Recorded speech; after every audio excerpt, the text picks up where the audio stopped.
পরিবর্তন news channel আপনার কণ্ঠ আপনার পছন্দ। भारतीय भाषा परिषद का स्वर्ण जयंती वर्ष सम्मानित साहित्यकारों की यात्रा। नमस्कार दोस्तों, मैं परिवर्तन न्यूज चैनल आपका स्वागत करता हूं।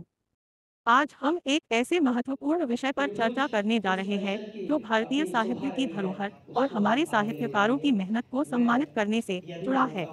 भारतीय भाषा परिषद का स्वर्ण जयंती वर्ष सम्मानित साहित्यकारों की यात्रा की कहानी जानिए। इस विशेष समारोह में कर्तृत्व समृद्ध सम्मान और युवा पुरस्कार 2025 प्रदान किए गए, जिनमें देश के प्रसिद्ध साहित्यकारों, कवियों और लेखकों को सम्मानित किया गया।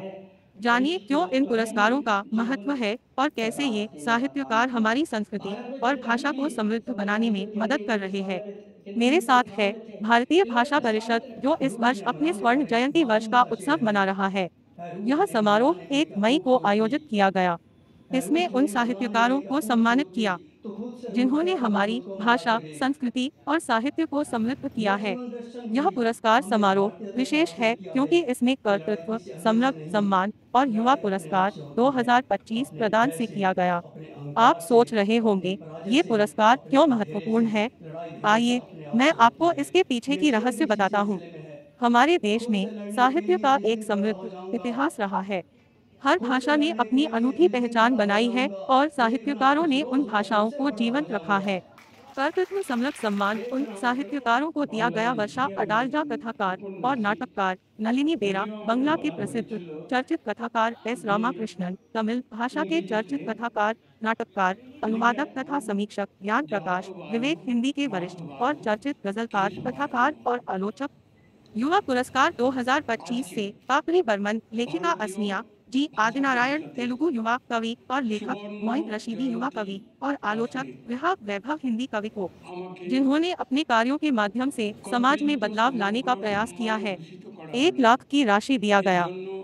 हमारे समाज में सकारात्मक बदलाव लाने का भी कार्य किया है, जिनकी रचनाएं न केवल दिल छूने वाली है बल्कि समाज को विचार और संवाद की नई दिशा भी दे रही है। हमारी संस्कृति और भाषा को समृद्ध बनाने में युवा लेखकों का योगदान अनमोल है। अस्मिया उर्दू, तेलुगु और हिंदी के 4 युवा साहित्यकारों को सम्मानित किया गया। साहित्यकार, कवि, लेखक संवेदना साहित्य की पहचान को भी प्रोत्साहित करते हैं। शब्द और विचारों में शक्ति है। यह समय है संस्कृतियों का संगम, जहां हम अपने साहित्यकारों को सम्मानित करें और नए लेखकों को एक उचित मंच दिया गया। कुसुम खेमानी अध्यक्ष, शंभुनाथ निदेशक, घनश्याम शुक्ला उपस्थित थे। अनुराधा लोहिया पूर्व कुलपति, प्रेसिडेंसी विश्वविद्यालय, सम्मान समारोह की प्रमुख अतिथि के रूप में थी। पुरस्कृत विद्वानों के साथ संवाद, भारतीयता की अंतर्दृष्टि विषय पर चर्चा। पुरस्कृत अतिथियों ने अतीत का उल्लेख कर लोगों का ध्यान आकर्षित किया।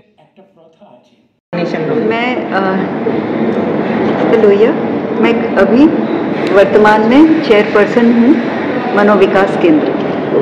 ঠিক আছে। যখন শুরু হয়েছিল আমরা সবাই তার মাঝখানে we were part of this birth of such a wonderful organization, and it was a dream, not a dream just of one person or two persons. हमारे पूरे समाज का ये एक सपना था कि इस भाषा परिषद में हम भारत की सब भाषाओं को प्रिजर्व करेंगे, ग्रोथ देखेंगे और हर तरह के लेखक और साहित्यकार को बढ़ावा देंगे। आज वो ड्रीम में देख रही हूँ कि पूर्ण होने चला है। बहुत बड़ा काम हुआ है, कितनी किताबें निकली है, कितने लोगों को अवार्ड मिला है।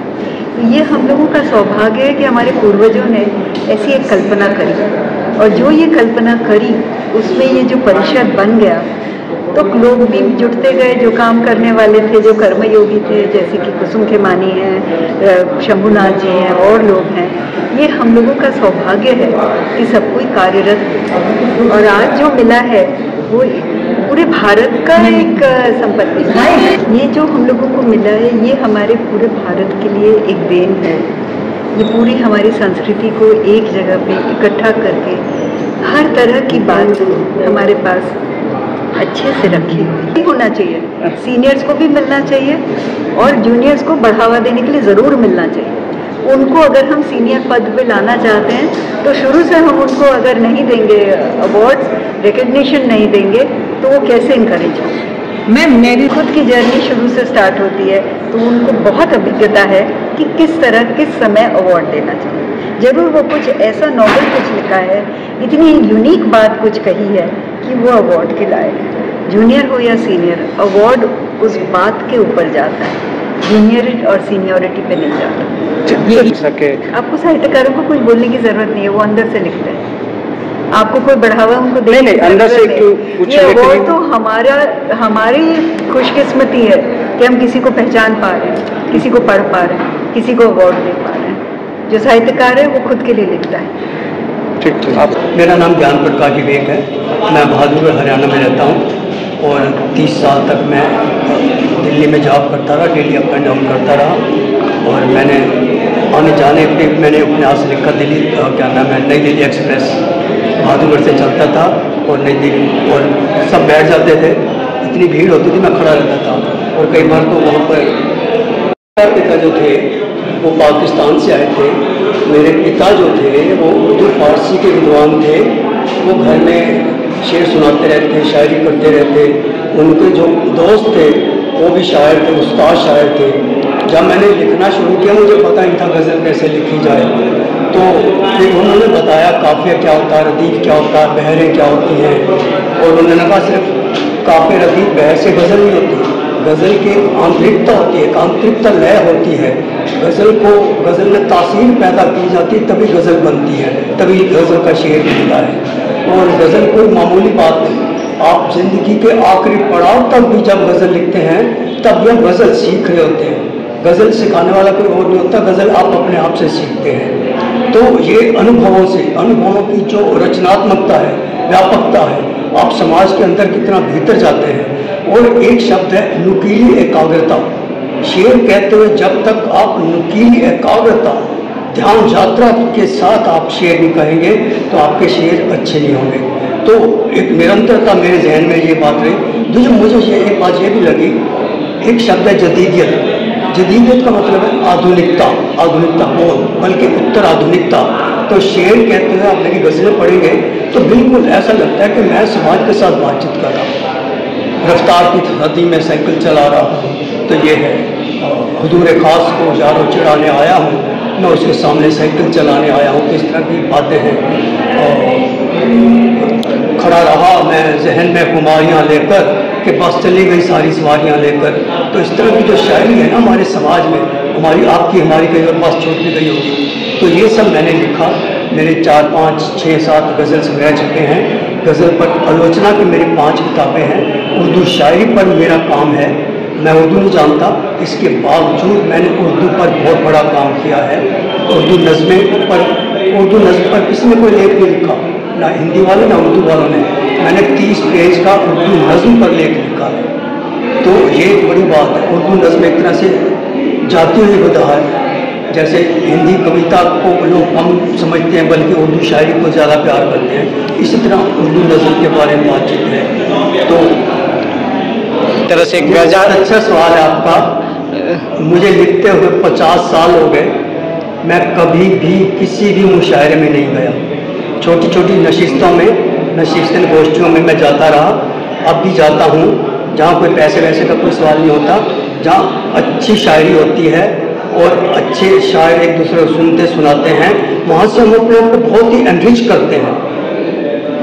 लेकिन जो मुशायरे की शायरी होती है तो एक फंडा ये होता है कि मैं वो शेर सुनाऊं जो वाह करे, जो फील करे।